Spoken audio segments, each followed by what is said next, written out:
Ladies and gentlemen, how's everybody doing tonight on a Friday? We are so loaded with news. Ladies and gentlemen, we will start off with NFL and then work ourselves around the sports and then into wrestling, ladies and gentlemen, as the professional that I am. Alright, so right now let's start with some NFL news.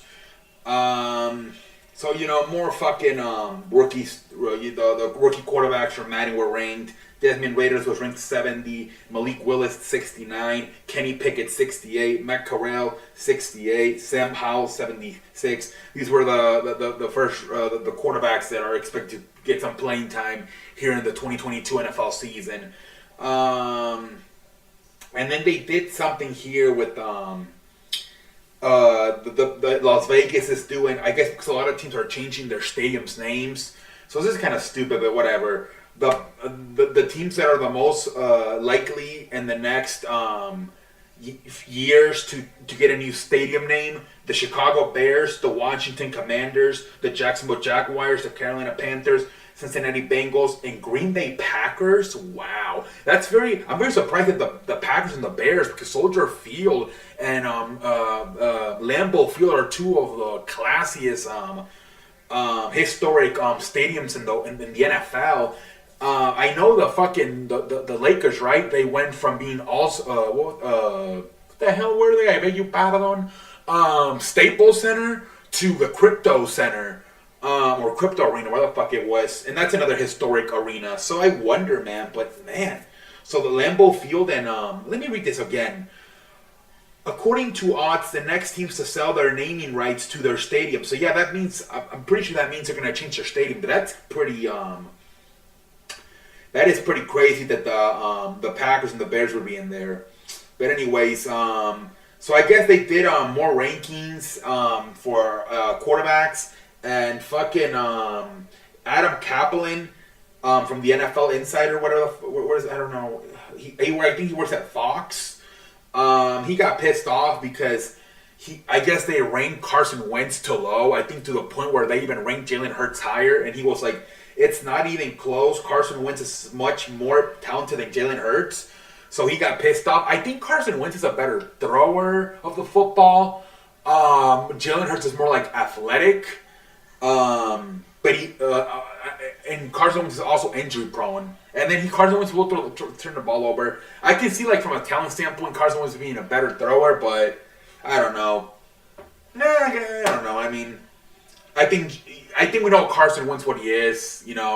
I don't think he's an NFL franchise quarterback. I think this is a year where he's probably going to lose his job for good as a starting quarterback. I think Taylor Heinicke will eventually take over. Jalen Hurts, I don't know. I don't think he's that good either. I think that's why they have a bunch of speed with A.J. Brown and Jalen Reagor and Devontae Smith, Miles Sanders. I think the plan is they're going to just play a bunch of like slants and short passes and have these receivers run after the catch, because Jalen Hurts cannot throw deep balls. But I don't know, man. Whatever. Let's see here. I think is there enough more news for the NFL, or are we ready to move on to the National Basketball Association? Let's see here. More NFL news here on a Friday. All right, let's see here. The Rams have placed Pro Bowler defensive back Jalen Ramsey, who underwent an offseason shoulder procedure, on the physically unable to perform list. Yeah, a lot of people freaking out because so many players are being placed on the physically unable to perform list. But it's not that bad. Players can still play in week 1 if they're placed right now. I think a lot of people are confusing it with the injury reserve list. Injury reserve list, I think you're out for like the first 6, 8 weeks. 6, 7, 8 weeks, but physically unable to perform, I think you can still play in week 1. I think people are just confusing it. Fucking Matthew Stafford got his fucking Super Bowl ring, and then he made an Instagram account, whatever. To me, Instagram is for the woman. I honestly think it is, but whatever. He is a sports athlete, so I guess he can, promote shit on there, whatever, or just put football pictures on there, I guess. Let's see, more stuff. Cardinals signed USL standout wide receiver, and the MVP from the championship game from the Alabama Birmingham, Victor Bolden Jr. All right, so there you go. Victor Bolden Jr., wide receiver from the USFL, gets an NFL contract. Congratulations to Victor Bolden. And here we go. Here's Ari Murillo explaining the whole situation with on being placed on the physically unable to perform list. There seems to be confusion about this for some fans, so worth giving an explanation. Any player placed on the physically unable to perform list before training camp can come off the list at any time. There's no time limit on how long he must be on the list. No reason for some of the overreaction from fan bases. Yeah, and I think that's why I think fans are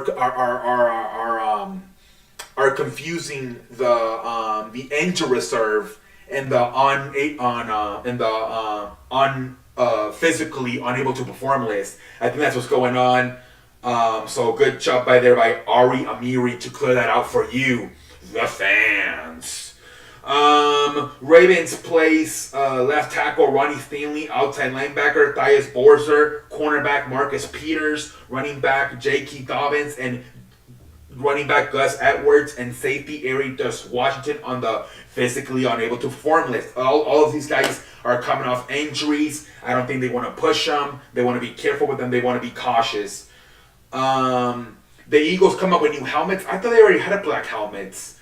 The Eagles also are part of the alternate black helmets. I thought the Eagles already had black helmets, but I guess it's a new style. I think Cincinnati came out with a white helmet, so I think Carolina came out with a black helmet. I didn't know. I thought the Eagles already had a black helmet, but whatever. Let's see, ladies and gentlemen, more news. Here's the white helmet by. This is the one by Cincinnati.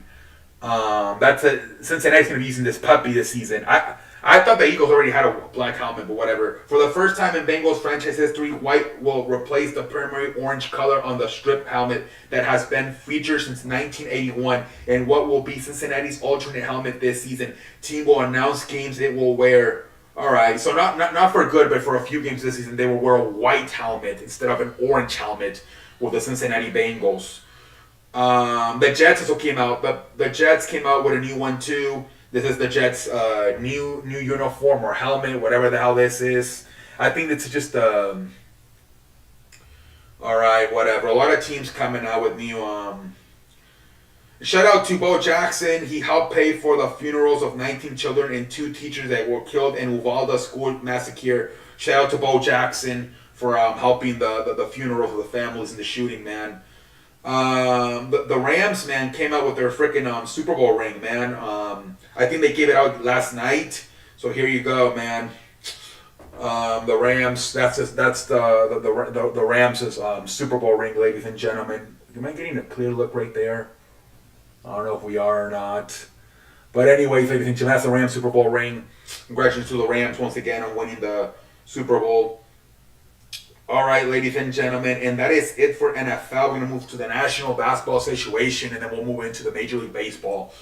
Not much, obviously. This thing is frozen like North Pole, obviously. We did get a coaching hiring, Jesus Christ. The Washington Wizards are finalizing a deal to hire James Posey as an assistant coach. Posey spent 5 years with the Cleveland Cavaliers under Ty Lue and David Blatt the past season as an assistant at U of A women's basketball program. Posey won 2 championships with Miami and Boston in the 12 NBA. I remember him in that Boston game. I do remember James Posey, and that's about it, man. Other than James Posey getting hired to be an assistant coach, not moves a lot on the NFL and the NBA. Apparently, the Lakers are offering Russell Westbrook and a first-round pick for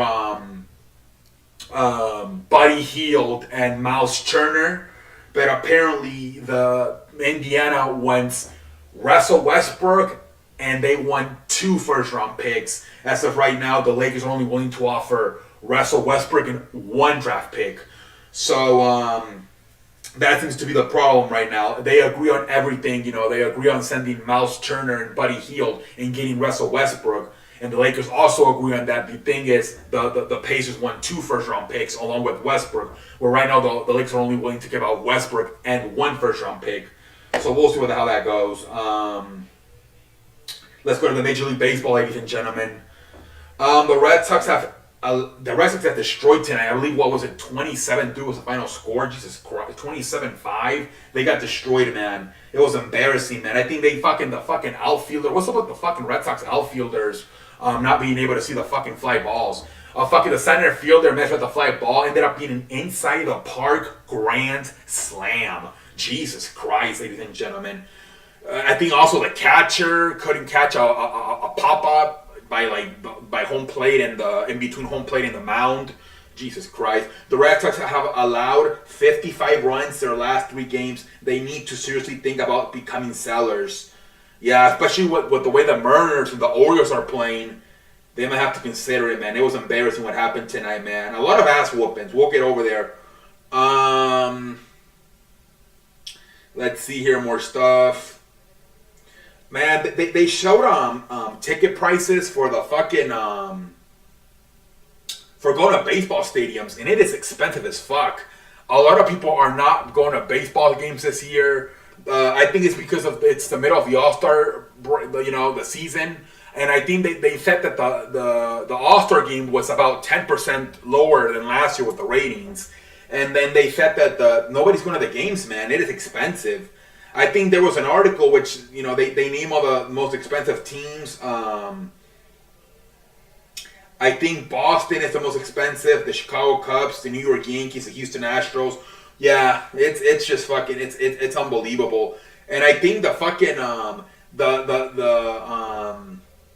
the Mets is actually cheaper than the fucking Athletics. I bet you, pardon? The Athletics gotta charge a bunch of money because they only get like 100 people to go to their games. Jesus Christ, man. But yeah, the average cost of a family to go to a Major League Baseball game is about $200. Higher than a draft pussy, man. It is expensive to go to a baseball game right nowadays. Jesus Christ. Jesus Christ, man. I don't know, man. I think with baseball too, with talking more about the TV ratings, I think they have too many commercials. I was watching a soccer game the other day with my compadre, Fernandez, and he there's not a lot of commercials. Like, where baseball, there's like at least 20, 25 commercials, if not more. Maybe baseball's got to do a better job limiting the commercials, man. I don't know, man. Soccer is like, I'm like, it's an easy watch. You get the first half, 45 minutes, no commercials, and you get the halftime, you get commercials in the halftime, but then you get the second half, another 45 minutes, no commercials. Maybe baseball should also consider eliminating some of the commercials in between innings, or maybe when they switch the pitcher, I don't know, try to get the ratings back up. Let's see here. Any more baseball news? Did we get a trade? I think we got a trade, didn't we? There was a trade, I believe, in baseball today.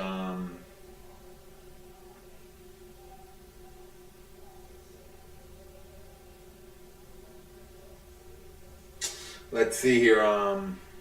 Yeah, the Mets acquire Voltage from the Pirates, and then I think they send down Holderman to the Pirates in the trade. Mets are still open to acquiring another hitter. Solid pickup to start things. Power was needed. So yeah, nice power bat right there by getting Voltage on the Mets. Let's see here, more stuff. James Williams, the number 14 overall pick, agreed to $3 million bonus with the Mets. Shortstop, pitcher, I think you bad one. High school shortstop out of Texas. High school shortstop. John Heyman confirms Yankees have made no process with Aaron Judge on a contract extension over the All-Star break. All right. The Nationals got a trade here. The Nationals agreed to deal with outfielder David Dial. No one really qualifies as Soto insurance, but interesting, they added a veteran outfielder. Yeah, that's kind of interesting. Let's see here. So Westerman agency acquires Jet Sports, huge deal in agents. Yeah, people were making a big deal out of this. Westerman agency acquiring Jet Sports. New firm combines to manage $2 billion worth of active contracts, $6 billion all-time. This winter, they combined to negotiate almost $1 billion worth of contracts, including deals for Byron Buxton, Greg Olsen, Byron Buxton, Matt Olson, Jose Barrios, Javier Baez, Charlie Morton, Matt Stassi. So it's like it's I guess it's an agency that represents players and helps them get contracts. I guess whatever. Okay, there's 8 teams involved in the One Soto sweepstakes. We'll see who gets some. Let's see here, more news. Luis Castillo from the Reds could be on the trading mark. We'll see if he gets traded. And I think that's about it, ladies and gentlemen, for Major League Baseball. Let's move over to the wrestling. All right, ladies and gentlemen. So first, we're going to cover the small stories, and then we'll cover the big story, which you don't know what I'm talking about.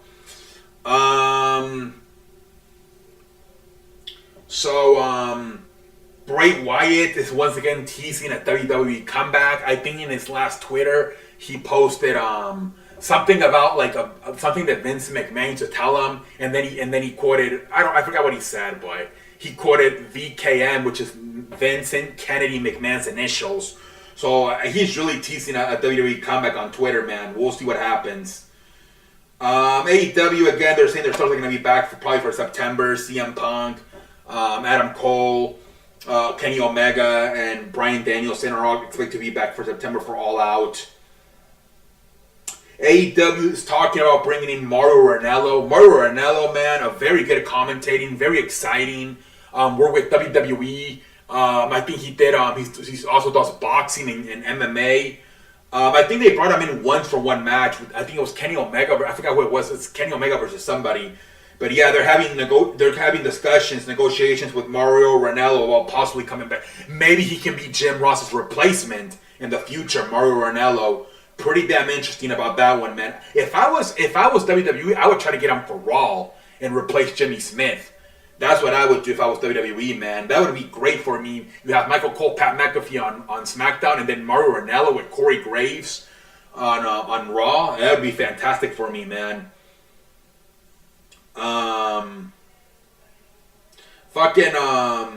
Seth Rollins. I guess Cody Rhodes won an award, like an ESPY for what he, the braveness of fighting with a torn shoulder at Hell in a Cell. And Seth Rollins went on a fucking rant on Twitter. Obviously, it was probably part of his character. He didn't probably mean it. But yeah, he just went on a fucking funny rant on Twitter about it.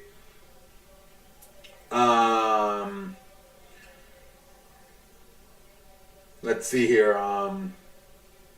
William Regal joking about a movie, High Grant. I don't know. This is a very popular movie, I guess, right now. They're saying that William Regal looks like the fucking actor. Whatever. Nobody gives a shit. So let's get to the big news, ladies and gentlemen. Let me make sure I cover everything. All right. So obviously, ladies and gentlemen, the big news. So today, at about 9-10 in the morning, WWE came out on Twitter and they said that Triple H was back as an executive vice president for talent relations, which that was his old job before he got sick last year, and he hasn't gotten that back yet. But I guess finally today they named him fully back as executive vice president of talent relations, which that's actually, I think that's John Laurinaitis replaced him this last year, and now John Laurinaitis, he's been gone for absence of leave with the investigation with Vince McMahon. So I guess John Laurinaitis is fired. Nothing has been official, but I guess this used to be John Laurinaitis' job. So now Triple H is taking over the job again, and he is now the executive vice president of talent relations. Full-time Triple H. We don't know if he's going to be back in NXT or not. Right now, NXT being run by Bruce Pritchard and Shawn Michaels. We don't know if this means Triple H will... Triple H did acknowledge the tweet and said it was an honor to work with the best talent in the world. So he acknowledged it.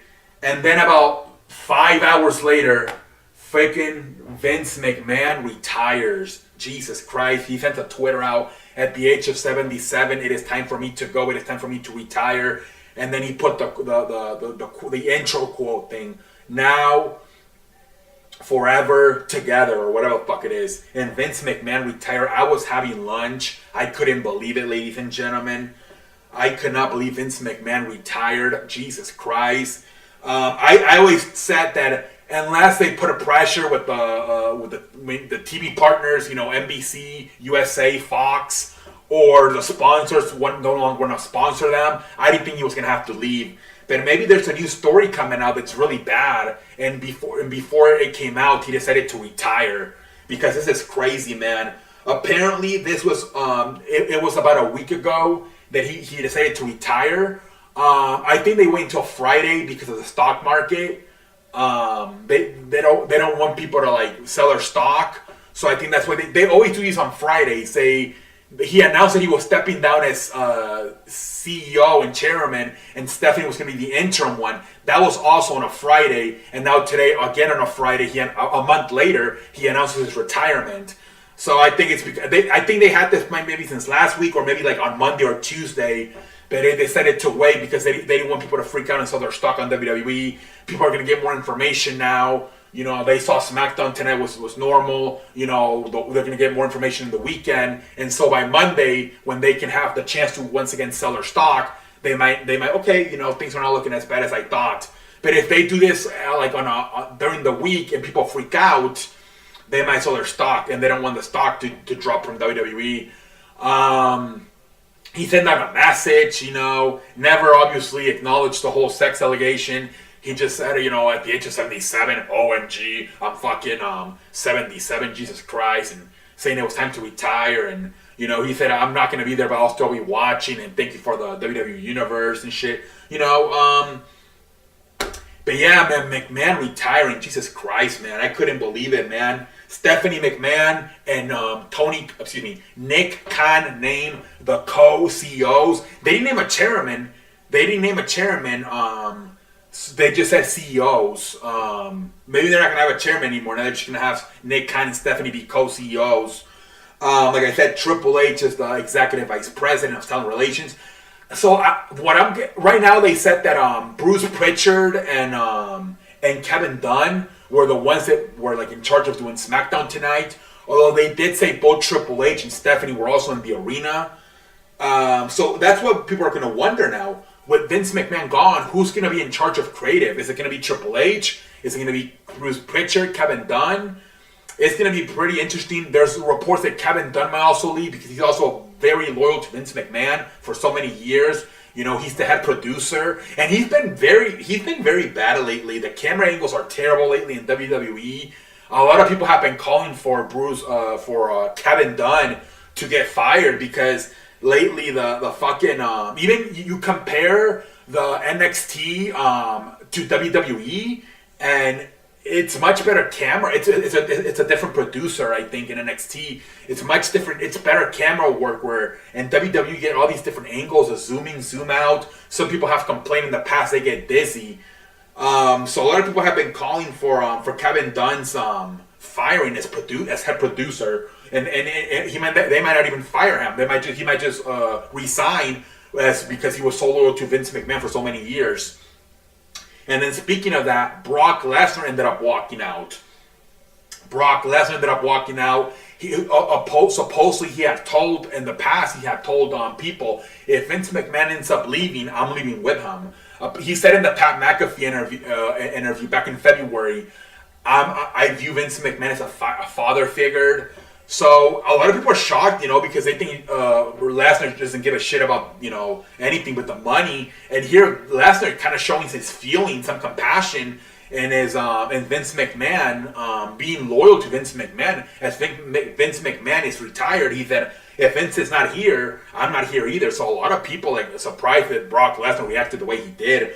I guess they were able to convince him to come back. I'm guessing maybe Stephanie and Triple H, and he did end up appearing. There was a report they were looking at Goldberg for a replacement. I'm like, fuck no. I never found out if that was true or not, but it was something that was circling around the internet. But this is where there's a chicken nugget, ladies and gentlemen. In San Diego, there's like a Comic-Con, I believe it's called, and they're doing a bunch of like toys reveals. And one of the toys they revealed was an action figure of Brock Lesnar with both the Universal Championship and the WWE Championship. So many people are thinking that they accidentally spoiled and Brock Lesnar's going to win that SummerSlam. So a lot of people are wondering, what this came out last night or today in the morning, right before everything else happened. Brock Lesnar is being presented in San Diego as an action figure with both championships. He's never had both. He's had the championships, but separately. He's never had them together. And in this package, he comes as an action figure with both championships. So a lot of people are wondering, is Brock Lesnar going to win at SummerSlam? Then they have the match at in September and Battle Castle with Drew McIntyre. Who knows what's going to happen? That's pretty damn interesting, man. But this will be the moment right here, right? To finally end the Roman Reigns championship and kind of press the reset button and have either Brock Lesnar or Drew McIntyre be the new champion going forward. Who knows when we're going to start seeing changes from the new, from Stephanie and Triple H and Nick Khan. Who knows, man? It could take a while. I think they got to come up with a plan. I'm sure right now they're still they're in shock what happened. They got to come up with a plan, with a vision for the company. So maybe not until maybe 2023 we start seeing more like differences from, I don't know, but it's gonna be interesting. Like a guy like Roman Reigns, is he gonna could he lose his championship now because Stephanie and Triple H and Nick kind of gonna be like, no man, we need a new fresh champion. Or we want a full-time champion like a Drew McIntyre. We don't want a part-timer like a Brock Lesnar or Roman Reigns. But it's gonna be pretty damn interesting to see what happens with the company, man. Like I said, I think if I was WWE, I would take the championship away from Roman Reigns. I'll probably do it in September at Castle Crown. Have Drew McIntyre get the big moment of winning the championship in his hometown. Remember, he won the championship at WrestleMania in 2020 where there was no fans. So what a way to redeem him with not only fans but his hometown fans and having him win the title in his hometown in England. And then just have Roman Reigns set him up for the rest of the year, man.